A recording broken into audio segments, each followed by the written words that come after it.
What was the most intense experience of your life? Story 1. I spent some time cleaning up borders, kinda like sunshine cleaners. There was this one house. Going into the house smelled unusually normal and there wasn't signs of decay anywhere, which was unusual. Then we got to the bedroom. The guy had used plastic sheets to wall off his whole room, so when he killed himself it wouldn't affect the house. It got worse from there cause he tried to use a towel to keep the gunshot contained and it basically made it into a cannon. The plastic was sealed pretty well, so I was able to suit up and get my mask on before going in, even without the smell. The first sight after pulling back the plastic was the most intense experience I think I will ever have. Story 2. Woke up for work about 6 months ago and my leg was numb/tingly, like I slept on it wrong and it was asleep. Got up and tried to walk it off and get the blood flowing while I got ready for work.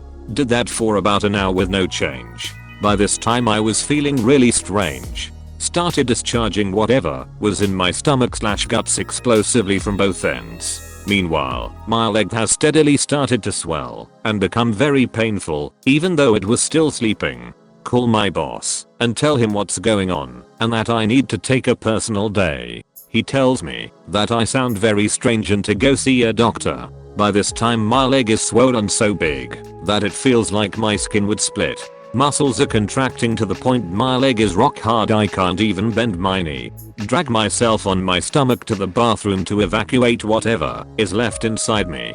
I consider trying to sleep it off, but I'm feeling so horrible that I call 911. By the time they arrive, I'm barely conscious. They rush me to the hospital, where they determine blood flow has somehow stopped reaching my lower leg, under my knee. Also, I'm in double kidney failure.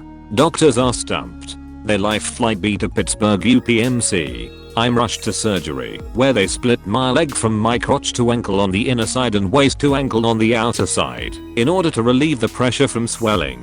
Meanwhile my muscles are contracting so bad I thought they would snap my leg bones. One of the most painful feelings I've ever felt. All the while the docs are frantically trying to save/fix my kidneys. I was laying in that bed slowly dying.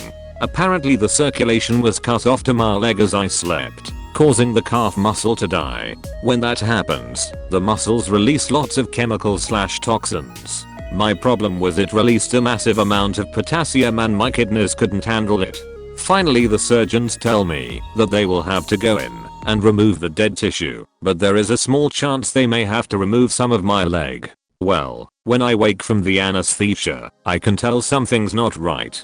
I look down to see that my left leg is gone from about 3 inches above the knee. Talk about intense. I've gone from working 60+ hours a week to disabled and sitting at home. Talk about a life changer. Story 3. Had my tonsils out when I was a kid. Was living with my dad at the time, but one particular night a couple days after, I really wanted to take a bath and my mom had a big tub, so I went one night to stay with her for a few days. The next morning, my throat started bleeding heavily. Well, my stepdad worked second shift, so he was home and drove me to the hospital. Wound up serving a vein. Before I got there, was violently vomiting blood.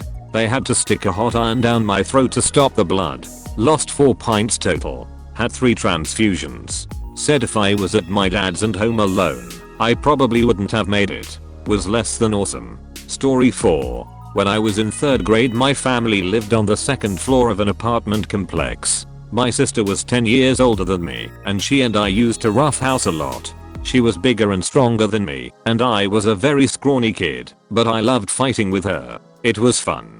So, one day we were fighting and I decided to use my super secret finishing move, the running headbutt. So, I bent over and charged her like a baby bull. She stopped me, gabbed me and threw me behind her. She totally forgot that the only thing behind her was the window. I broke the window and nearly fell out, except that my sister caught me. I remember hanging from the window with nothing except my sister standing in between me and a very painful fall. She managed to pull me back up, and despite the fact that I broke the window and that I was supposedly on top of shard of glass, I did not have a single injury on me. Not a cut. Nothing.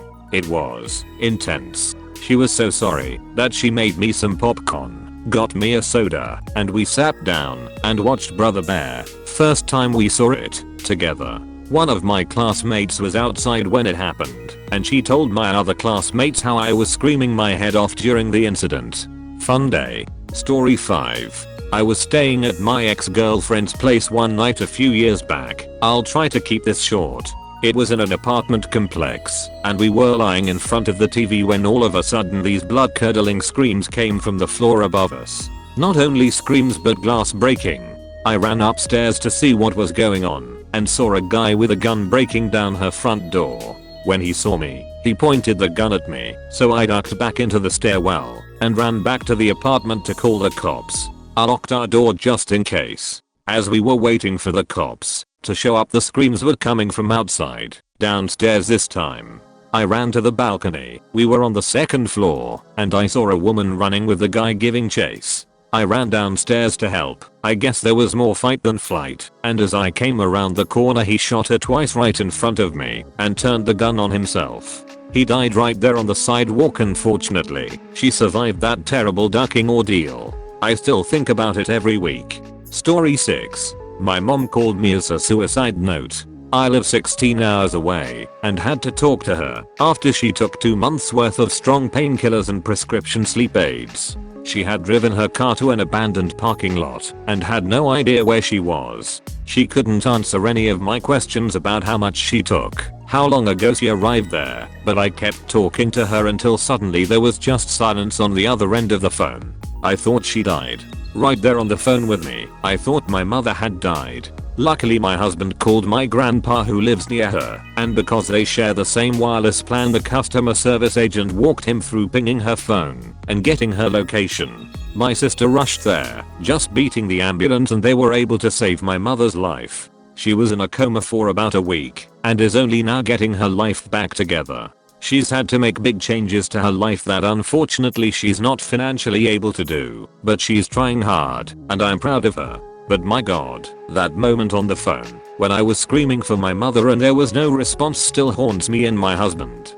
He says I fell to the floor wailing, and he had to take me to the couch, but all I remember is the terrible heartache. Story 7. My best friend, he was my cousin, may as well have been my brother, got hit by a bus in London whilst listening to music on his iPod a couple of years ago, and the bus driver essentially crushed him to death under the front left wheel by lowering the passenger platform instead of raising it. I was at work, and I got a call to get to London as soon as possible, and to see half of his skull caved in and subsequently watch him die was the most intense and harrowing experience of my life. I watched my mother die from the big C years before that, but this was different level. Duck, I miss you, Dave. Story 8. Meningitis. Pain so intense you have a moment of panic just before each heartbeat, because you know how bad your head will hurt during it. Only time I've experienced fever hallucinations. Eyes open I was in the hospital. Eyes closed I was somewhere else. Other times eyes closed I could still see the hospital room, but there was a girl with short hair sitting in a chair watching me. They didn't want to give me a Farley bag for whatever reason, so every time I went to the bathroom, which was a lot with a fourth, I would spend the next 5 minutes dry heaving into a cardboard bowl, which in turn did wonders for the headache. When I could finally eat again after 6 days, that hospital turkey sandwich was the most delicious thing. Nurses later told my wife they didn't think I was going to make it through first night. Good times. Story 9. So I'm a type 1 diabetic. About 6 months ago, I forgot to test my blood sugar levels before going to bed. I woke up 6 hours later, keenly aware something was wrong, but I wasn't quite sure what was wrong. I jumped out of bed and stumbled, literally stumbling, to the kitchen, and desperately tried to eat something. By the time I had reached the kitchen, my blood sugar was so low that my consciousness began to recede, and I could feel it fading. I remember trying to make french fries because the pantry was empty, but in my barely conscious state I put them in the toaster instead of the oven. My last memory before I lost consciousness is being frustrated upon remembering fries do not go in the toaster and trying to pull them out. Thank God it was unplugged. Luckily I still lived with my parents, who woke up while I was unconscious and found me try to get ice cream to eat, but being unable to get it or form a sentence. Thankfully, they got my blood sugar up and sat me down on the couch and regained consciousness. I still remember the loss of control though, and it is intensely terrifying, even as a memory. Story 10. Holding my own intestines was the most intense moment in my life. I'll preface this story by telling you that I'm now 25. I was a daredevil as a child and loved being one. I once jumped a shoddy Huffy bike off a pretty large ramp when I was 12 years old. When I landed, the front fork snapped where it passes through the front of the frame. The tire caused the broken fork to bounce up toward my stomach, ripping a 4-inch gash across my stomach. The intensity struck after I landed and momentarily blacked out.